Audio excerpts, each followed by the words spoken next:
こんにちは、木之内です。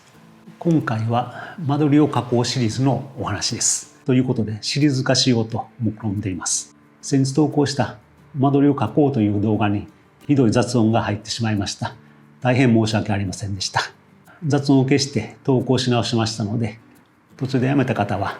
続きをぜひ見ていただければと思います。その間取りを加工の動画の中で 910mm のグリッドを使って間取りを描いていたのを覚えておられますか。910mm は昔の寸法体系の3尺から来ている寸法ですが、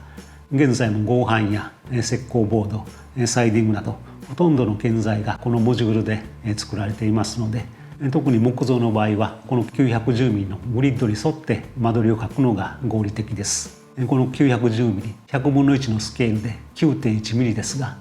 9.1mm の方眼紙というのは売ってませんので、今回 CAD で作ってサーバーに上げましたので、間取りを描こうという方がおられましたら、下の説明欄からダウンロードしてください。 A3 と A4 用紙の PDF ファイルがあります。ダウンロードして印刷するときに拡大縮小を 100% とか実際のサイズを選択して印刷してください。印刷ができたら縮尺が合っているのか確認してください。100分の1ですので10マスで 91mm になっているはずです。それですぐにスケッチしたいところですが、間取りを描く前にまず乗り越えないといけないのが敷地をかけ入れることです。今は情報があふれていますので、ちょっと調べれば気の利いた間取りが見つかるかもしれません。でもそのほとんどは使い物にならないはずです。それは建物が建つ敷地が必ず違うからです。間取りが敷地から受ける影響はおそらく思われているよりずっと大きいものです。この敷地には土地の大きさや形だけではなくて、道路の位置や方位、周りの家の建て込み具合とか、もう少し広げて地域の気候とか文化も含まれます。それに都市計画法や建築基準法という法律も関わってきます。それに加えてそこに住まう家族が違いますので、一つとして同じ間取りにはならないと言い切ってもいいくらいです。これは大げさではなくて、経験上敷地を読み込んでいくと不思議なくらいに違った間取りになります。ですのでまず敷地の形を描きたいのですが、建て替えの場合は既設の建物の図面や確認申請書があれば苦労はありません。地積測量図がついているはずですので、コピー機で縮尺を100分の1に合わせてください。測量図の縮尺が250分の1でしたら 250% に拡大してください。既設建物の図面や確認申請書がない場合は、お近くの法務局で地積測量図という登記された図面を手に入れることができます。印紙代は500円程度です。法務局で申請する場合には敷地の地番が必要になりますのでご注意ください。よく使う住所というのは住居表示と呼ばれるもので、地番とは違います。地番と同じ番号の場合もありますが、都市部ほど違う数字になっています。この地番が分からなければ、市役所から毎年届く固定資産税、都市計画税の納付通知書を見るか、法務局に行くと住居表示と地番を併記したブルーマップがあるので、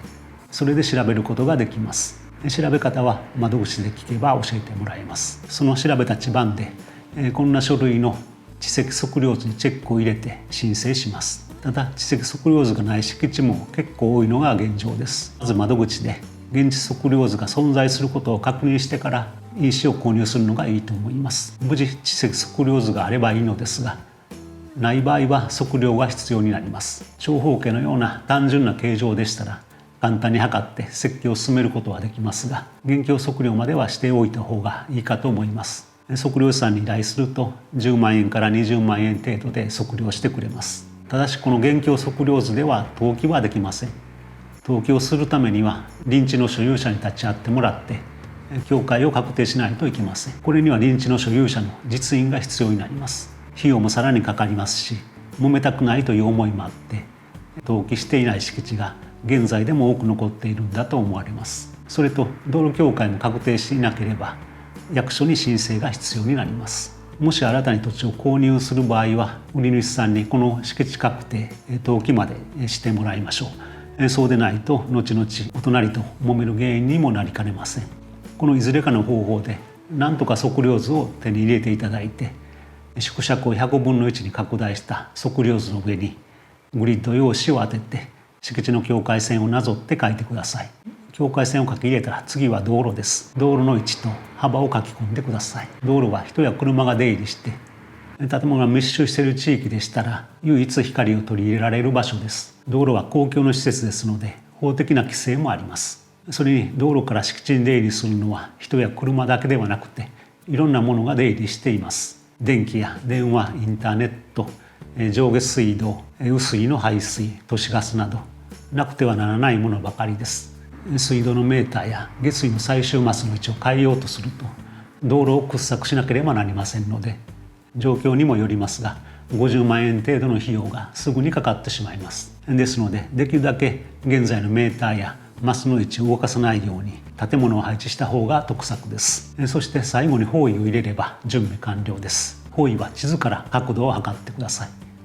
後で出てくる都市計画図を使えば正確です。普段はそれほど気にしていないので思っていた方位とは随分ずれていたということもよくあります。以上のところまででようやく敷地が書けましたが、敷地は自分の所有とはいえ好き勝手に家を建てることはできません。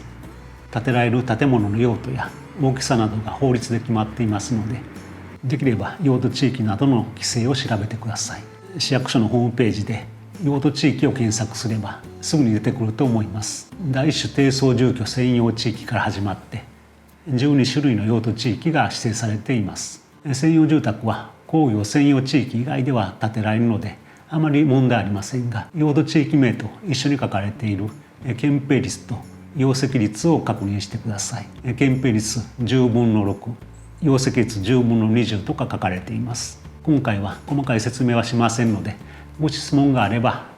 コメント欄からお願いします。建蔽率は敷地が角地の場合基本的に 10% 緩和されます。建蔽率の制限が 60% の地域は 70% になります。容積率は道路が6メーター以下の場合は制限がかかる場合がありますが、影響しない場合がほとんどなのでここでは省略します。それと第一種低層住居専用地域と第二種低層住居専用地域は外壁交代距離が1メートルとか 1.5 メートルとか決まっていますので気をつけてください。これは間取りを考える上で非常に大きな条件となります。この外壁交代距離が定められていない地域は特に建築基準法上の制限はないのですが、民法上50センチの制限がかかります。それでも商業地のような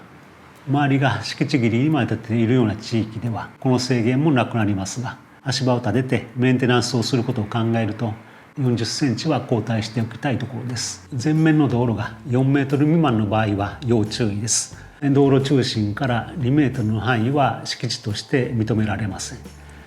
それに道路として認定されていなければ建物を建てることさえできません。行動力のある方は役所に行かれるのが手っ取り早いかと思います。建築指導課の窓口に行くと特に住民の方には親切に教えてくれます。窓口に行くと用途地域だけではなくて他の規制も教えてくれるので安心かと思います。用途地域以外の条例が結構重要だったりします。用途地域図が手に入れば上が真北になりますので方位を確認してください。もちろん最終的には設計事務所や工務店の建築士が図面化して確認申請をしますので無理のない範囲で大丈夫です。ただあまりに条件が違うとせっかく考えた間取りが無駄になってしまうので、可能であればできるだけ事前に調べておいた方が良いかと思います。土地を購入しようとされている方は不動産屋さんに聞けば全部教えてくれます。これらは重要事項説明に必要な情報ばかりです。それとこれは必須ではないのですが、一度 Google マップでご自宅や敷地を上空から見てください。間取りを考えるときには2つの視点で見ると良いかと思います。一つはその家の中で暮らしている人の視点で、もう一つは鳥のように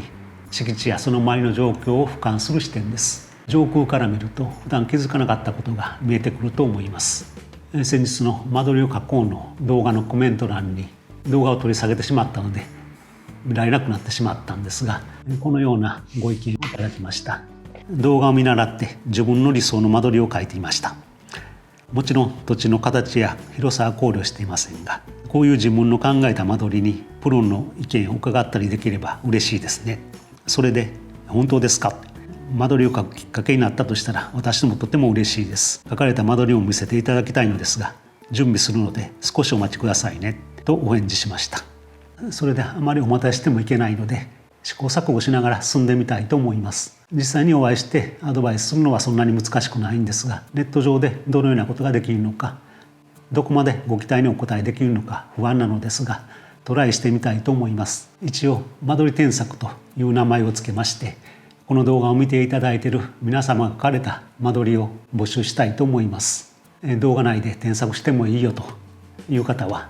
下の説明欄の要領でお送りください。使用敷地を書いてあることを条件にさせていただこうと思います。条件がないと何でもできてしまいますので、一定の条件の中で何を選んで何を捨てるかを考えることが面白いところだと思います。気優に終わるとは思いますが、もし応募がたくさんあった場合は熱意が見える作品で、できるだけ皆さんの役に立ちそうなものをいくつか選んで添削させていただこうと思います。選ばれなかった場合でも間取りを書いて考えることがこれから必ず役に立ちますので、何卒ご容赦ください。決してきれいに書く必要はありません。もちろんフリーハンドではなくて定規を使って書いていただいてもいいですし、100分の1では小さすぎるという方は50分の1で書いてください。その場合は2マスで910ミリと考えてください。かなりハードルが高いと思いますが、楽しみにお待ちしております。今回は以上です。最後まで見ていただきありがとうございました。引き続き家づくりの情報も上げていきますので、ぜひご覧ください。それではまた次の動画でお会いしましょう。